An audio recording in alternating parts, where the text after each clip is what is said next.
మోడీ కినపడాలా లేదా? జై బీసీ. ఈరోజు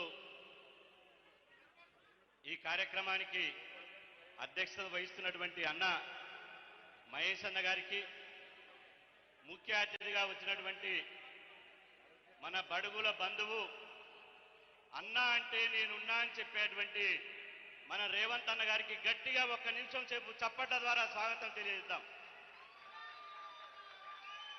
గట్టిగా గట్టిగా.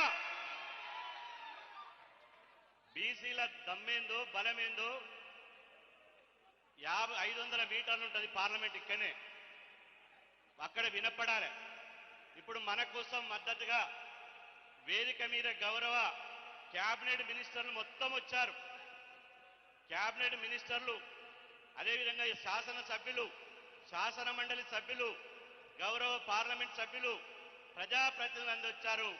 వాళ్ళు కేవలం మన కోసమే వచ్చారు కాబట్టి వాళ్ళకు కూడా చప్పట ద్వారా ప్రత్యేకంగా ధన్యవాదాలు తెలియజేద్దాం. సోదరులారా, ఈరోజు ఢిల్లీ గర్జన మోడీ గుండెలకు దాకుతుంది. ఈ ఢిల్లీ గర్జన బీజేపీ దేశంలో కానీ తెలంగాణలో కానీ బీసీ వ్యతిరేక బీజేపీని రాజకీయంగా భూస్థాపితం చేయడానికి గర్జన ఒక చారిత్రాత్మకంగా నిలుస్తుంది అని చెప్పి సందర్భంగా తెలియజేస్తున్నా. ఈరోజు ఒకటోసారి కాదు, ఇది మొదటిసారి ఏప్రిల్ 2న బీసీ సంఘాల ఆధ్వర్యంలో ఇక్కడ ధర్నా పెట్టినాం. ఇక్కడ ధర్నా పెట్టినప్పుడు అప్పుడు నరేంద్ర మోదీ గారు దేశవ్యాప్తంగా కులగణన చేస్తామని చెప్పలే.